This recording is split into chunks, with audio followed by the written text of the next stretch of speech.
வந்துட்டு அது என்னது காவேரியில் தண்ணியை திறந்து விட மாட்டேன்றான். நான் மட்டும் சிஎம்மா இருந்தேன் வை, இங்கிருந்து என்னுடைய படையில் இருக்கும் 500 வீரர்களை கொண்டு சேர்த்து போயிடுவேன். அப்படியே அண்ணன் போயிடுவேன். அண்ணன் படி என்னடா கூட்ட திறனாலே போயிட்டு கூட்ட திறந்து தண்ணியை திறந்து விட்டுருவேன். சும்மா கிடையாது பேசுவேன். நேராக போவேன்.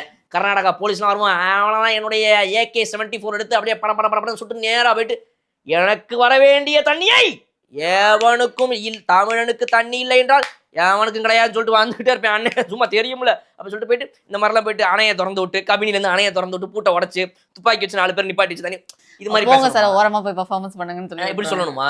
இல்ல வந்துட்டு கச்சத்தீவை மீக்கிறதுக்கு ஒரு திட்டம் வச்சிருக்காங்க. அந்த சீமானவர்களுக்கு சரியான ஒரு பையன் ஆன்லைன்ல இருக்கான். இப்பதான் நான் பார்த்தேன். அந்த டிவிக்கு சிறுவன்னு சொல்லி ஏதோ ஒரு பையன் இருக்கிறான் போல இருக்கு. அந்த பையன் அவன் வந்து 30,000-40,000 ஃபாலோவர் தான் இந்த பையன் இன்ஸ்டால.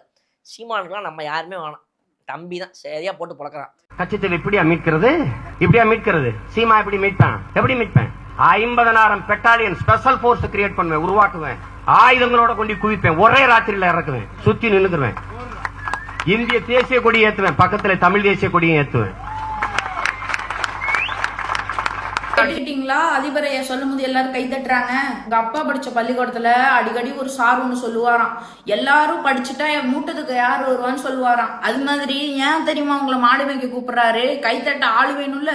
இந்தியா அரசியலமைப்பு சட்டம் 7வது பிரிவின்படி தரைப்படை, கடற்படை மற்றும் விமானப்படை, அப்புறம் ஆர்மர் போர்ஸ், இதெல்லாம் மத்திய அரசுக்கு மட்டும்தான் அதிகாரம் இருக்கு. இதெல்லாம் அவங்க தான் நடத்த முடியும். மாநில அரசு சட்ட ஒழுங்கை சீராக்கிறதுக்காக போலீஸ் படை, ஆயுதப்படை இது மட்டும்தான் அவங்க உருவாக்க முடியும். இந்திய இறையாண்மை, பாதுகாப்பு மற்றும் கூட்டாட்சி தத்துவத்தை பாதுகாக்கும் பொருட்டு மாநிலங்களுக்கு சொந்தமா ராணுவத்தை அமைக்கும் அதிகாரம் வழங்கப்படல. அப்படி மீறி உங்க அதிபரைய உருவாக்குனா என்ன தெரியுமா நடக்கும்? ஆர்டிகல் 356 செக்ஷன் படி மத்திய அரசு உடனடியாக இந்த மாநில அரசை கலைச்சிருவாங்க.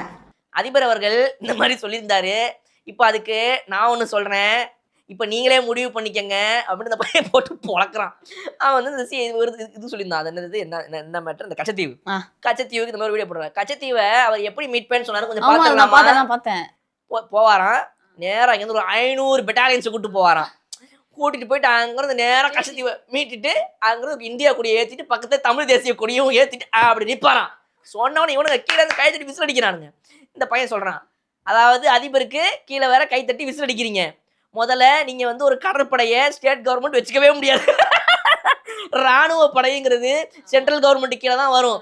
இதை தெரியாம உங்க அதிபர் பேசிட்டு இருக்காரு, நீங்களும் கீழே உட்காந்து கை தட்டி சின்ன பையன் வம்புழுக்கிறான். அப்ப இவர் கடற்படை வச்சிருப்பேன், நான் ஒரு 500 கடற்படைகளை கொண்டு போவேன், இதை பண்ணுவேன், அதை பண்ணுவேன். அப்ப என்ன கான்செப்ட்ல இவர் பேசுறாரு தெரியல. ஸோ இந்த